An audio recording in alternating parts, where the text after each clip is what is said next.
Perkenalkan, nama saya Lailatul Qamaria dengan NIM 2008 1010 2001. Saya Vina Nur Anissa Yuti dengan NIM 2008 1010 2020. Perkenalkan, saya Putri Fadila Novianti dengan NIM 2008 1010 2038.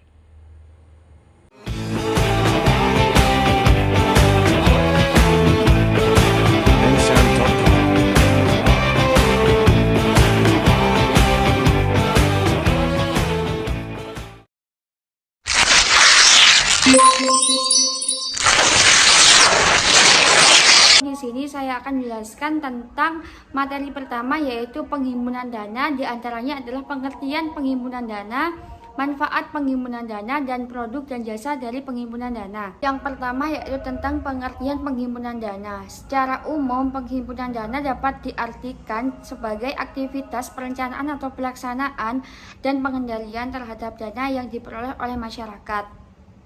Strategi perbankan menghimpun dana yaitu untuk memberikan rangsangan berupa balas jasa yang menarik dan menguntungkan. Balas jasa tersebut dapat berupa bunga bagi bank yang berdasarkan prinsip konvensional dan bagi hasil bank yang berdasarkan prinsip syariah.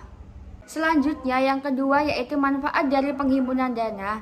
Manfaat dari penghimpunan dana ini dibagi menjadi 3, yaitu manfaat penghimpunan dana bagi bank, bagi pemerintah, bagi pemilik uang. Manfaat penghimpunan dana bagi bank yaitu menambah modal kerja untuk pinjaman atau pembiayaan kredit pada masyarakat yang membutuhkan. Selanjutnya yaitu manfaat penghimpunan dana bagi pemerintah, itu untuk mengurangi volume uang beredar yang dapat mengendalikan inflasi. Selanjutnya yang terakhir yaitu manfaat penghimpunan dana bagi pemilik uang, yaitu menjadikan uangnya produktif dan dapat menghasilkan keuntungan.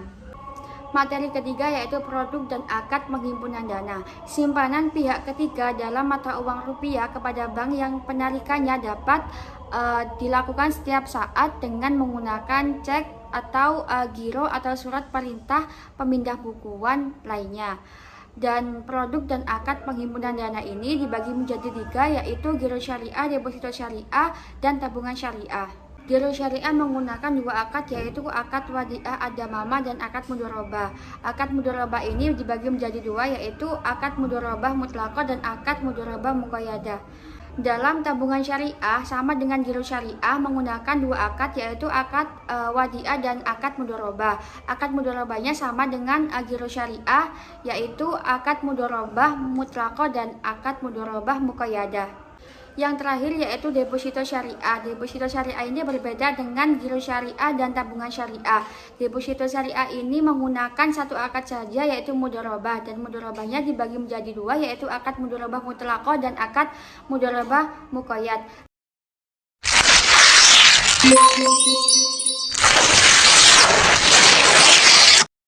Baik, selanjutnya yaitu ada penyaluran dana keuangan pada bank syariah. Adapun produk penyaluran dana pada pembiayaan murabahah, di mana murabahah adalah menjual suatu barang dengan menegaskan harga belinya kepada pembeli dan pembeli membayarnya dengan harga yang lebih sebagai laba. Adapun pelaku dalam pembiayaan murabahah adalah bank membeli barang yang diperlukan nasabah atas nama bank, harus sah dan bebas riba. Kemudian bank menjual ke nasabah dengan harga jual yang ditambah dengan keuntungan. Adapun objek pada pembiayaan murabahah adalah barang yang diperjualbelikan tidak diharamkan oleh syariah Islam. Dan uang muka pada pembiayaan murabahah, yaitu dalam pembiayaan murabahah, pembayaran uang muka diperbolehkan saat menandatangani kesepakatan di awal. Adapun aplikasi dalam pembiayaan murabahah, yang pertama itu ada KPR syariah, yang kedua ada pembiayaan kendaraan bermotor, yang ketiga ada kombinasi akad. Adapun dalam kombinasi akad ini ada line facility, two-step financing, joint financing, dan takeover. Dan yang keempat ada pembiayaan investasi, yang kelima ada pembiayaan modal kerja, dan yang keenam ada pembiayaan multiguna. Selanjutnya yaitu pada produk penyaluran dana pembiayaan istisna. Istisna di sini adalah jual beli dalam bentuk pemesanan pembuatan barang tertentu dengan kriteria dan persyaratan tertentu yang disepakati antara pemesan atau pembeli mustasni dan penjual atau pembuat sani. Adapun pelaku dalam pembiayaan istisna yaitu lembaga keuangan syariah melakukan transaksi istisna untuk memenuhi kewajiban kepada nasabah. Lembaga keuangan syariah dapat melakukan istisna dengan pihak lain pada objek yang sama, dengan syarat istisna pertama tidak bergantung pada istisna kedua. Dan adapun objek pada pembiayaan istisna yaitu jelas ciri-cirinya, tidak diakui sebagai hutang, jelas spesifikasinya, penyerahan dilakukan kemudian, waktu dan tempat ditentukan berdasarkan kesepakatan. Dan adapun pembatalan pesanan pada pembiayaan istisna yaitu pembatalan pesanan dapat dilakukan jika semua atau sebagian barang tidak tersedia pada waktu penyerahan atau kualitas barangnya lebih rendah. Adapun aplikasi istisna, yang pertama KPR Syariah Siap Bangun, yang kedua Project Financing, yang ketiga pembiayaan investasi, yang keempat pembiayaan modal kerja, dan yang terakhir pembiayaan renovasi rumah. Selanjutnya ada produk penyaluran dana pada pembiayaan ijaroh. Ijaroh di sini merupakan pemindahan hak guna atau manfaat atas suatu barang atau jasa dalam waktu tertentu melalui pembayaran sewa, tanpa diikuti dengan pemindahan kepemilikan barang itu sendiri. Adapun pelaku pada pembiayaan ijaroh di sini adalah pihak yang berakad terdiri dari pemberi sewa atau lessor, pemilik aset atau lembaga keuangan syariah, dan penyewa, lease, pihak yang mengambil manfaat dari penggunaan aset dan nasabah. Adapun objek pada pembiayaan ijaroh yaitu objek kontrak, yaitu pembayaran sewa dan manfaat dari penggunaan aset. Dan adapun pemeliharaan aset pada pembiayaan ijaroh yaitu kewajiban lembaga keuangan syariah sebagai pemberi sewa menanggung biaya pemeliharaan aset. Kewajiban nasabah sebagai penyewa yaitu membayar sewa dan bertanggung jawab menjaga keutuhan aset serta menanggung biaya pemeliharaan aset.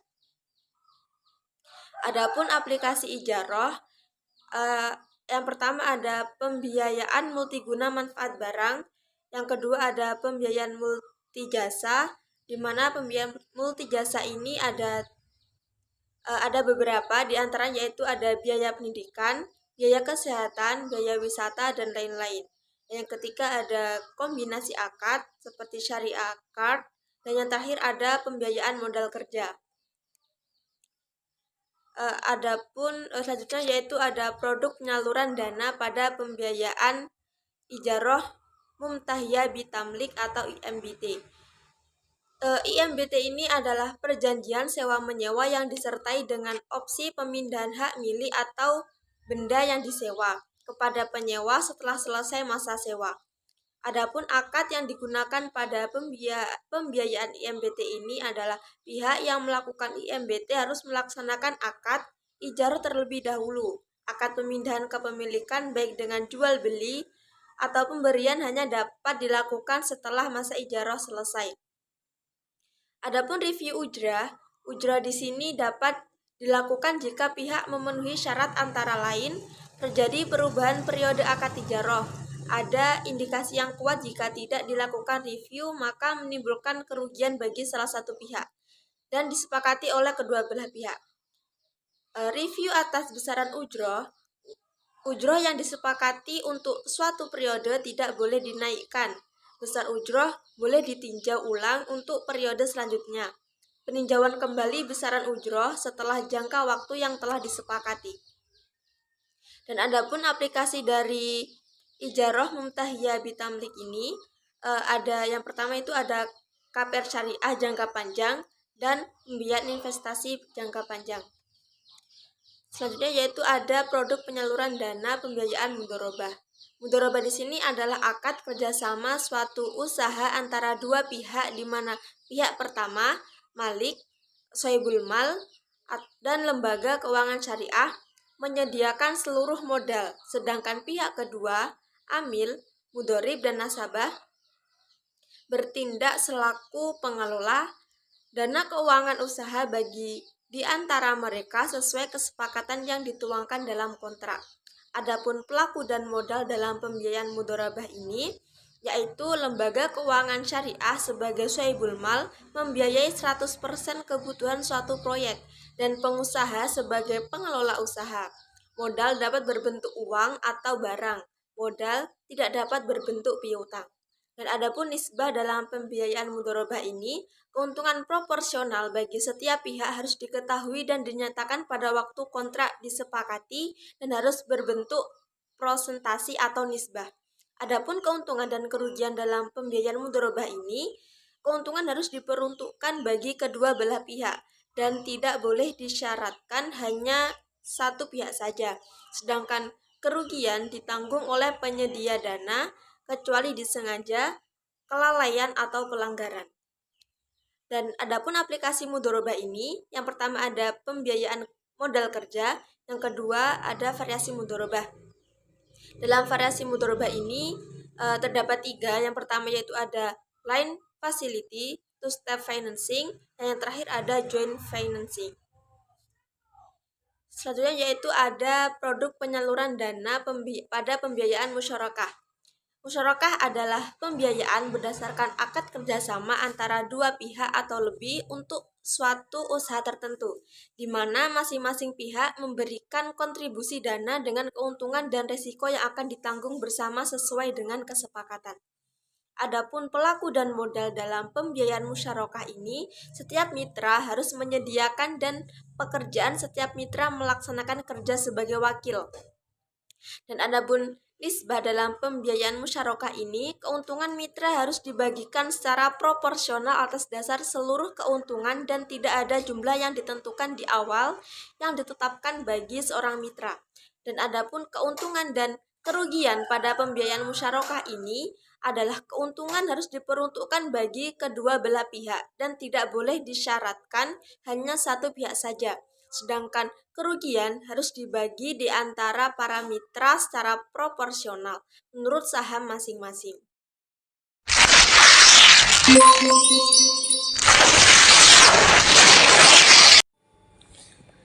Kegiatan jasa perbankan syariah. Ada banyak sekali kegiatan jasa perbankan syariah. Yang pertama yaitu letter of credit. Adalah surat pernyataan akan membayar kepada yang diterbitkan oleh bank untuk kepentingan importir atau eksportir dengan persyaratan tertentu yang sudah sesuai dengan prinsip syariah. Letter of credit terbagi menjadi 2. Yang pertama yaitu letter of credit impor syariah adalah nasabah memberikan kuasa kepada bank dengan imbalan pemberian ujroh. Akad yang digunakan di dalam letter of credit impor syariah adalah akad wakalah bil ujroh. Yang kedua, letter of credit ekspor syariah adalah bank menerbitkan surat pernyataan akan membayar kepada eksportir untuk memfasilitasi perdagangan ekspor. Akad yang digunakan di dalam letter of credit ekspor syariah adalah akad wakalah. Kegiatan jasa perbankan syariah selanjutnya adalah bank garansi. Bank garansi sendiri adalah kesepakatan tertulis antara bank, nasabah, dan penerima jaminan bahwa nasabah akan memenuhi kewajibannya sesuai dengan persyaratan yang telah disepakati. Adapun akad yang digunakan di dalam bank garansi adalah akad kafalah. Selanjutnya ada contoh dari bank garansi. Yang pertama yaitu bid bond, adalah jaminan yang diberikan untuk memastikan bahwa calon kontraktor akan menyelesaikan pekerjaan sesuai dengan persyaratan kontrak. Yang kedua, performance bond, yaitu jaminan yang diberikan untuk memastikan bahwa kontraktor akan menyelesaikan pekerjaan sesuai dengan jangka waktu yang telah disepakati. Dan yang ketiga, advance payment bond, yaitu jaminan yang diberikan kepada pihak penerima uang muka untuk memastikan bahwa uang muka tersebut akan digunakan untuk tujuan yang telah ditentukan. Kegiatan jasa perbankan selanjutnya ada inkaso. Inkaso sendiri adalah kegiatan yang melakukan amanat dari pihak ketiga berupa penagihan sejumlah uang kepada seseorang atau badan hukum tertentu di kota lain yang telah ditunjuk oleh si pemberi amanat. Bank diperbolehkan melakukan penagihan dan menerima pembayaran untuk kepentingan nasabah.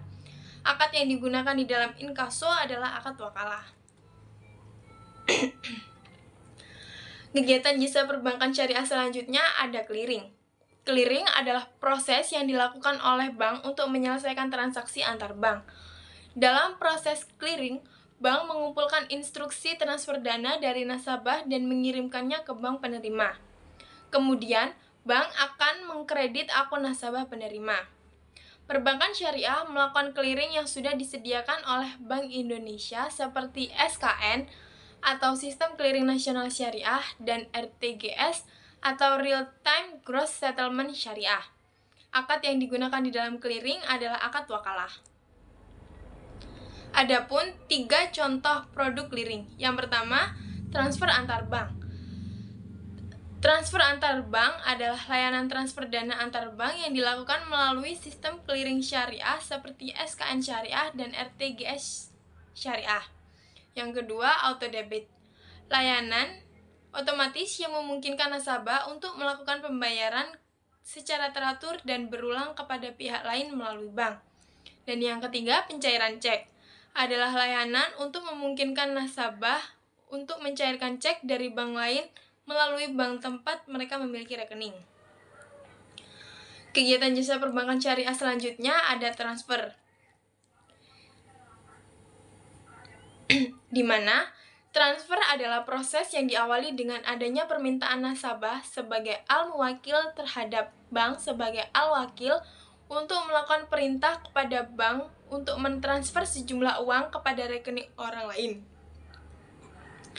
Kemudian, bank mendebit rekening nasabah jika transfer dari rekening, dan proses yang terakhir yaitu di mana bank akan mengkreditkan sejumlah dana kepada rekening tujuan. Akad yang digunakan di dalam transfer yaitu akad wakalah. Adapun macam-macam transfer, yang pertama SKN, yang kedua RTGS, dan yang ketiga mobile banking. Kegiatan jasa perbankan syariah selanjutnya ada Safe Deposit Box atau SDB. Safe Deposit Box atau SDB adalah jasa penyewaan kotak penyimpanan harta atau surat berharga yang dirancang secara khusus dari bahan baja dan ditempatkan dalam ruang khasanah yang kokoh dan tahan api. Hal tersebut bertujuan untuk menjaga keamanan barang yang disimpan serta memberikan rasa aman bagi para penggunanya. Akad yang digunakan di dalam Safe Deposit Box atau SDB sendiri adalah akad ijarah.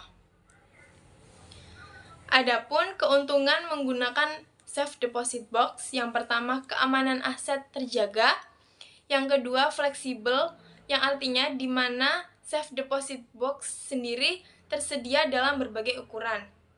Dan yang ketiga, persyaratan menyewa Safe Deposit Box mudah untuk dipenuhi. Kegiatan jasa perbankan syariah yang terakhir yaitu Store Value Card. Adalah kartu pembayaran dengan nilai moneter yang tersimpan di kartu tersebut, bukan pada akun eksternal yang dikelola oleh lembaga keuangan. Kartu ini tidak memerlukan akses jaringan oleh terminal pengumpulan pembayaran karena dapat ditarik dan disetor secara langsung melalui kartu. Akad yang digunakan di dalam Store Value Card adalah akad wakalah.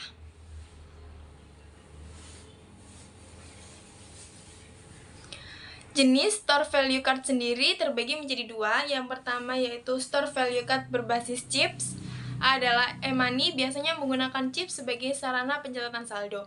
Yang kedua, Store Value Card berbasis server, di mana melakukan pencatatan saldo dalam server sehingga dapat dipantau menggunakan aplikasi.